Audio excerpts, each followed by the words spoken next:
الحمد للہ رب العالمین والصلاة والسلام علی سید الانبیاء والمرسلین اما بعد فاعوذ باللہ من الشیطان الرجیم بسم اللہ الرحمن الرحیم پڑھیے الصلاۃ والسلام علیک یا رسول اللہ وعلی آلک واصحابک یا حبیب اللہ الصلاۃ والسلام علیک یا نبی اللہ وعلی آلک واصحابک یا نور اللہ نویت سنت الاعتکاف۔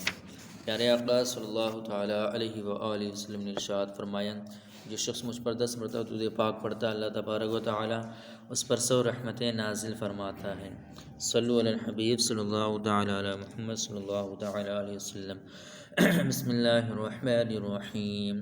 ولا يحسبن الذين يبخلون بما آتاهم الله من فضله هو خيرا لهم بل هو شر لهم سيطوقون ما بخلوا به يوم القيامة ولله ميراث السماوات والأرض والله بما تعملون خبير۔ ترجمہ کنز العرفان۔ اور جو لوگ اس چیز میں بخل کرتے ہیں جو اللہ نے انہیں اپنے فضل سے دی ہے، وہ ہرگز اسے اپنے لیے اچھا نہ سمجھیں، بلکہ یہ بخل ان کے لیے برا ہے۔ قریب قیامت کے دن ان کے گلوں میں اسی مال کا توق بنا کر ڈالا جائے گا جس میں انہوں نے بخل کیا تھا، اور اللہ ہی آسمانوں اور زمین کا وارث ہے، اور اللہ تمہارے تمام کاموں سے خبردار ہے۔ الذین یبخلون، وہ جو بخل کرتے ہیں۔ اس آیت میں اللہ تعالیٰ کی راہ میں مال خرچ کرنے میں بخل کرنے والوں کے بارے میں شدید وعید بیان کی گئی ہے، اور اکثر مفسرین نے فرمایا کہ یہاں بخل سے زکوٰۃ کا نہ دینا مراد ہے۔ زکوٰۃ ادا نہ کرنے کی وعید۔ اللہ تعالیٰ ارشاد فرماتا ہے، والذین یکنزون الذھب والفضة ولا ينفقونها في سبيل الله فبشرهم بعذاب أليم يوم يحمى عليها في نار جهنم فتكوى بها جباههم وجنوبهم وظهورهم هذا ما كنزتم لأنفسكم فذوقوا ما كنتم تكنزون۔ ترجمہ کنز العرفان۔ اور وہ لوگ جو سونا اور چاندی جمع کر رکھتے ہیں اور اسے اللہ کی راہ میں خرچ نہیں کرتے، انہیں دردناک عذاب کی خوشخبری سناؤ، جس دن وہ مال جہنم کی آگ میں تپایا جائے گا، پھر اس کے ساتھ ان کی پیشانیوں اور ان کے پہلوؤں اور ان کی پشتوں کو داغا جائے گا، اور کہا جائے گا یہ وہ مال ہے جو تم نے اپنے لیے جمع کر رکھا تھا، تو اپنے جمع کرنے کا مزہ چکھو۔ حضرت ابو ہریرہ رضی اللہ تعالیٰ عنہ سے روایت ہے، رسول اکرم صلی اللہ علیہ وسلم نے ارشاد فرمایا کہ جس کو اللہ عز و جل نے مال دیا اور اس نے زکوٰۃ ادا نہ کی، روز قیامت وہ مال سانپ بن کر اس کو طوق کی طرح لپٹے گا، اور یہ کہہ کر ڈستا جائے گا کہ میں تیرا مال ہوں، میں تیرا خزانہ ہوں۔ بخلوں کی تعریف۔ بخلوں کی تعریف یہ ہے کہ جہاں شرعاً یا عرف و عادت کے اعتبار سے خرچ کرنا واجب ہو، وہاں خرچ نہ کرنا بخل یعنی کنجوسی ہے۔ زکوٰۃ، صدقہ، فطر وغیرہ میں خرچہ کرنا شرعاً واجب ہے، اور دوست، احباب، عزیز اور رشتہ داروں پر خرچ کرنا عرف و عادت کے اعتبار سے واجب ہے۔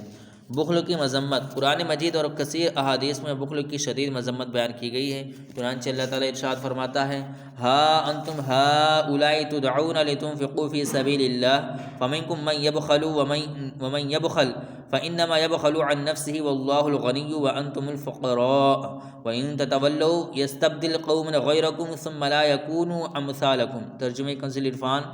ہاں یہ جو تم لوگ ہو، تم بلائے جاتے ہو تاکہ تم اللہ کی راہ میں خرچ کرو، تو تم میں کوئی بخل کرتا ہے، اور جو بخل کرے وہ اپنی ہی جان سے بخل کرتا ہے، اور اللہ عز و جل بے نیاز ہے اور تم سب محتاج ہو، اور اگر تم منہ پھیرو گے تو وہ تمہارے سوا اور لوگ بدل دے گا، پھر وہ تم جیسے نہ ہوں گے۔ حضرت ابو ہریرہ رضی اللہ تعالیٰ عنہ سے روایت ہے، حضور صلی اللہ علیہ وسلم نے ارشاد فرمایا، آدمی کی دو عادتیں بری ہیں۔ نمبر 1 بخیلی جو رلانے والی ہو، نمبر 2 بزدلی جو ذلیل کرنے والی ہو۔ حضرت ابو ہریرہ رضی اللہ تعالیٰ عنہ سے روایت ہے، رسول اللہ صلی اللہ علیہ وسلم نے ارشاد فرمایا، مالدار بخل کرنے کی وجہ سے بلا حساب جہنم میں داخل ہوں گے۔ حضرت عبداللہ بن عمر رضی اللہ تعالیٰ عنہ سے روایت ہے، نبی اکرم صلی اللہ علیہ وسلم نے ارشاد فرمایا، کوئی بخیل جنت میں نہیں جائے گا۔ حضرت ابو ہریرہ رضی اللہ تعالیٰ عنہ سے روایت ہے، نبی اکرم صلی اللہ علیہ وسلم نے ارشاد فرمایا، بخیل اللہ عز و جل سے دور ہے، جنت سے اور آدمیوں سے دور ہے، جبکہ جہنم سے قریب ہے۔ حضرت ابو ہریرہ رضی اللہ تعالیٰ عنہ سے روایت ہے، پیارے آقا صلی اللہ علیہ وسلم نے ارشاد فرمایا، بخل جہنم میں ایک درخت ہے، جو بخیل ہے اس نے اس کی ٹہنی پکڑی ہے، وہ ٹہنی اسے جہنم میں داخل کیے بغیر نہ چھوڑے گی۔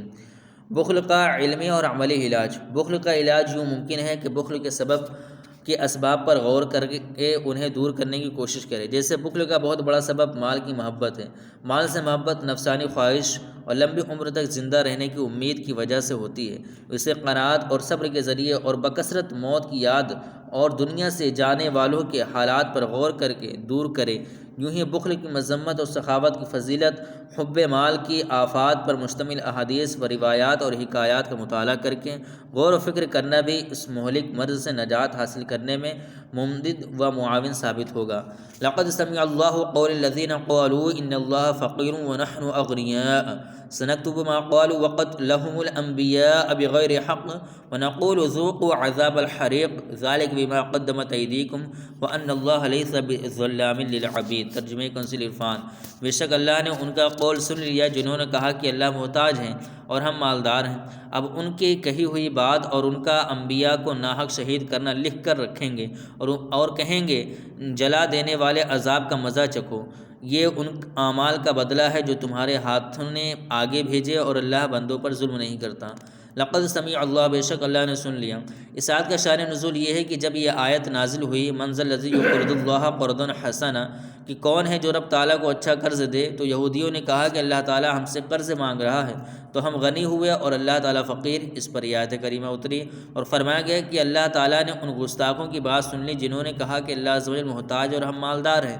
اب ہم ان کے اعمال ناموں میں ان کی کہی ہوئی بات اور ان کے دوسرے کفریات جیسے ان کا انبیاء علیہ السلام کو شہید کرنا لکھ کر رکھیں گے اور قیامت کے دن ان گستاخیوں کے بدلے میں کہیں گے کہ اب جلا دینے والے عذاب کا مزہ چکھو۔ انبیاء کرام علیہ السلام کی گستاخی اللہ تعالیٰ کی گستاخی ہے۔ یہاں آیت میں اللہ تعالیٰ کی گستاخی اور انبیاء کرام علیہ السلام کو قتل کرنے کو ساتھ ساتھ بیان کر کے عذاب کی ایک ہی وعید بیان کی گئی ہے۔ اس سے معلوم ہوا کہ یہ دونوں جرم بہت عظیم ترین ہیں اور قباحت میں برابر ہیں، اور شان انبیاء علیہ السلام میں گستاخی کرنے والا شان الہی عز و جل میں گستاخی کرنے والے کی طرح جہنم کا مستحق ہے، کیونکہ انبیاء کرام علیہ السلام کی گستاخی اللہ تعالیٰ کی گستاخی ہے۔ صلو علی الحبیب صلی اللہ تعالیٰ علی محمد صلی اللہ تعالیٰ علیہ وآلہ وسلم۔